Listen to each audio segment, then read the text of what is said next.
On plaisantait encore. La vieille photo tremblait un peu entre mes doigts, comme si la poussière, qu'elle portait, refusait de se détacher. On riait de nos expressions figées, de nos poses maladroites, du décor terni de la vieille maison. Et puis, d'un coup, tout s'est arrêté. Un silence lourd, glacé, quelque chose derrière nous, une silhouette qui n'aurait jamais dû être là, pas floue, pas un reflet. Non, trop nette, trop présente. Ma sœur a cessé de respirer. Mes parents blêmis, et moi, je n'arrivais plus à lâcher la photo. Une question m'a traversé l'esprit, froide, brutale, impossible.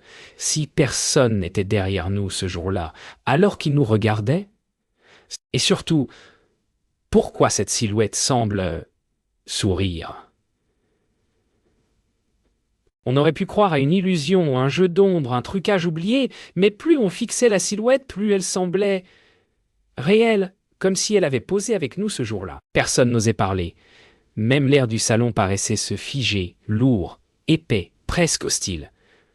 J'aurais voulu reposer la photo, mais quelque chose m'en empêchait. Comme si regarder ailleurs était encore plus dangereux. Ma sœur a murmuré quelque chose, trop bas pour comprendre, mais suffisamment pour faire frissonner toute la pièce. Une sensation étrange s'est glissée dans mon dos, comme si quelqu'un s'était approché trop près. J'ai osé un bref regard autour de nous. Rien. Et pourtant, impossible de se débarrasser de l'impression d'être observé. Un courant d'air a traversé le salon, froid, presque tranchant. Pourtant, aucune fenêtre n'était ouverte. La photo a vibré entre mes doigts, comme si quelque chose venait de passer à travers nous. J'ai senti mon cœur ralentir. Quelque chose n'allait vraiment pas. Puis mon regard est retourné sur la photo presque malgré moi. Et là, mon sang s'est glacé. La silhouette. Elle n'était plus exactement à la même place. Pas un grand déplacement, juste un léger décalage, un pas, un angle différent. Comme si elle avait bougé lorsque nous avons détourné les yeux. On est resté là, figé, comme si nos cerveaux refusaient d'accepter ce qu'on venait de voir. Personne n'osait prononcer le mot « yob » et bouger « yu ». C'était impossible. Une photo ne change pas. Pas toute seule, pas sous nos yeux. Pourtant, ce décalage minuscule semblait hurler une vérité que personne ne voulait affronter. Ma sœur a tenté de rire, mais aucun son n'est sorti. Moi, je sentais quelque chose se tordre dans mon ventre. Une certitude glaciale. Ce n'était pas une erreur. Ce n'était pas un jeu d'ombre. Quelque chose était là, depuis longtemps. Et ça recommençait. On a essayé de se raisonner. On a parlé de reflets, de papier déformé par le temps, d'un effet d'optique. Tout sauf la vérité. Mais plus on tentait d'expliquer, plus la panique montait. Je voyais bien que mes parents se forçaient à soutenir nos regards. Quelque chose dans leurs yeux disait qu'ils savaient déjà que ce détail n'avait rien d'un accident. Je suis allé chercher d'autres vieux albums. Peut-être qu'on trouverait une explication. Une incohérence, quelque chose qui casserait cette peur. J'aurais préféré ne rien trouver. Mais dans chaque photo où la maison apparaissait, la silhouette aussi, parfois petite, parfois presque invisible, parfois plus proche. Plus on tournait les pages, plus la présence devenait impossible à ignorer. Dans une photo, elle était juste derrière nous, presque à toucher nos épaules. Dans une autre, elle observait depuis une fenêtre de la vieille maison. Et personne ne l'avait jamais remarqué. Comment avions-nous pu vivre là sans sentir ça? Puis, au fond d'un album que personne n'avait touché depuis des années, on est tombé sur une photo différente, plus sombre, plus ancienne. La maison y paraissait plus délabrée, presque méconnaissable. Et pourtant, la silhouette, elle, n'avait pas changé. Exactement la même posture, le même angle. Comme si elle n'appartenait pas au temps, comme si elle ne nous quittait jamais. On avait beau essayer de se convaincre que tout ça n'était qu'une coïncidence, une illusion, une série de mauvaises interprétations, rien n'y faisait. Le silence qui s'était installé dans le salon était presque suffocant, alors quelqu'un, je ne sais même plus qui, a dit qu'il fallait retourner là-bas, dans la vieille maison, voir par nous-mêmes. Une idée qui aurait dû nous faire rire. Mais personne n'a ri, parce qu'au fond, On savait tous la même chose. Si cette silhouette avait existé autrefois, peut-être qu'elle nous attendait encore. La route vers la campagne semblait plus longue que dans mes souvenirs. Les phares éclairaient des arbres tordus, des champs vides, et ce chemin que j'avais autrefois trouvé rassurant avait maintenant quelque chose de sinistre. Ma sœur fixait la vitre, le visage figé. Mes parents ne parlaient pas.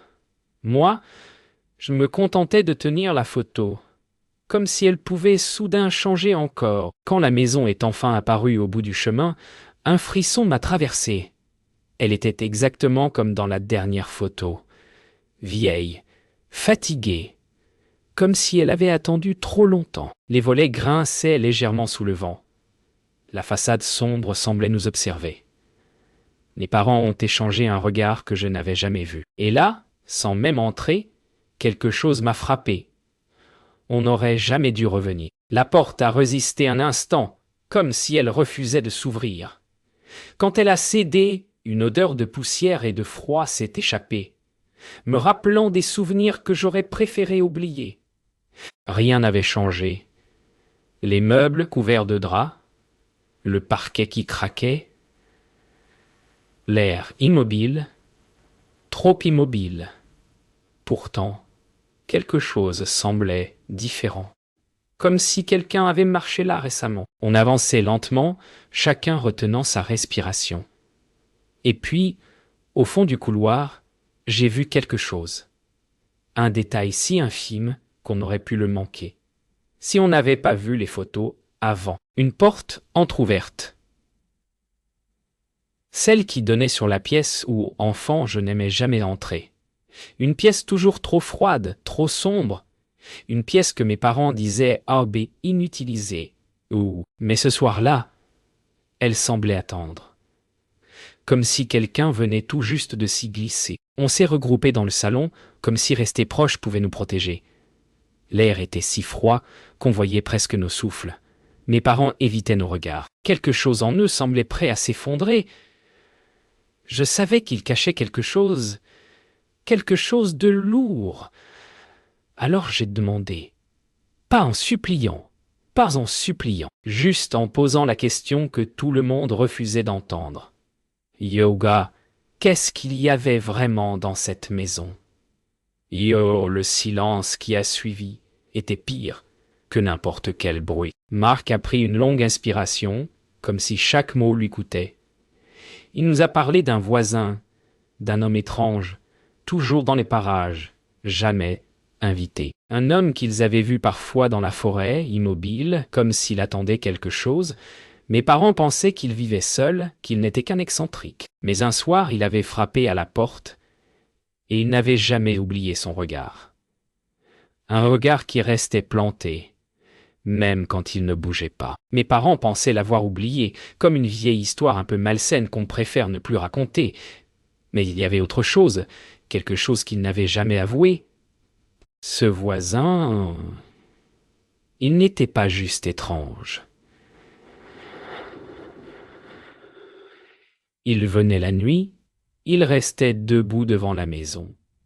Parfois des heures, sans bouger, sans parler. Juste là. Et un soir, il avait disparu. Après ça, les choses avaient commencé à devenir étranges dans ma maison. Ce n'était qu'après plusieurs semaines que mes parents avaient trouvé, près de la grange, un carnet trempé par la pluie, à moitié effacé. Les pages étaient remplies de dessins, toujours le même. La maison, notre maison, vue sous des angles différents. Et sur chaque dessin, la silhouette, toujours placée à un endroit précis, toujours en train de regarder. Mais la question que personne ne voulait poser a fini par sortir toute seule. Et Gabe, pourquoi ne nous avoir jamais parlé de ça? Mes parents ont échangé un regard brisé. Ils n'avaient pas seulement peur du voisin. Ils avaient peur de ce qu'ils avaient vu après sa disparition. Des bruits dans la maison, des portes qui s'ouvraient seules. Et une nuit, ma mère avait aperçu la silhouette dans le couloir, exactement à l'endroit où elle apparaissait sur une photo. Elle savait que ce qu'elle avait vu n'était pas humain. Le temps s'est figé autour de nous, comme si la maison avait retenu son souffle en même temps que nous. Puis un bruit sec a retenti, un claquement brutal, quelque part dans le couloir. On s'est tous tournés en même temps. Une porte venait de se refermer toute seule. Personne n'avait bougé. Personne n'avait touché quoi que ce soit. La maison n'attendait plus qu'on se souvienne. Elle voulait se montrer. Elle voulait se montrer. Un second bruit a éclaté au-dessus de nous. Un craquement lourd comme un pas. Puis un autre. Lent. Régulier. Comme si quelqu'un marchait à l'étage. Exactement au rythme de nos respirations. J'ai levé les yeux vers le plafond. Je sentais quelque chose bouger là-haut. Quelque chose qui savait qu'on était revenu. Un souffle glacé s'est glissé entre nos jambes, serpentant autour de nous. La poussière s'est mise à tourner au sol, lentement, comme attirée par quelque chose. Puis la lumière de ma lampe a baissé, vacillé, avant de s'éteindre d'un coup. Dans le noir complet, un pas a résonné juste derrière nous. Un seul, suffisant pour nous pétrifier. Puis, comme un flash, toutes les lampes se sont rallumées en même temps. J'ai senti ma gorge se serrer. La porte au fond du couloir, celle de la pièce que j'avais toujours détestée, était maintenant grande ouverte, pas entr'ouverte, grande ouverte. Et dans l'ombre intérieure, je distinguais une forme, immobile, dressée, comme si elle nous attendait patiemment. Le silence est devenu écrasant, comme une seconde peau. Et là, juste au moment où je croyais que rien ne pouvait empirer, la photo dans ma poche a vibré. Une vibration légère, mais réelle. Je l'ai sortie. Mes doigts ont failli lâcher le papier. La silhouette. Elle avait changé encore. Plus proche que jamais, et cette fois, elle avait tourné la tête vers nous. La photo tremblait dans ma main. Je sentais ma respiration se couper morceau par morceau. Mes parents semblaient au bord de l'effondrement. On ne pouvait plus faire semblant. Alors j'ai exigé la vérité. Pas les versions atténuées. Pas les silences. La vraie raison pour laquelle ils avaient quitté la maison. Marc a fermé les yeux. Élise a baissé la tête. Et d'une voix presque cassée, ils ont enfin avoué. La silhouette n'avait jamais été un simple voisin. Elle était entrée dans la maison. Et elle n'était jamais partie. Mes parents parlaient vite, comme s'ils voulaient enfin cracher des années de peur. Ils ont raconté les nuits où la maison respirait. Les pas qui montaient et descendaient l'escalier. Les murmures derrière les murs. Et surtout, la porte de la fameuse pièce qui se rouvrait toujours, peu importe combien de fois ils la fermaient.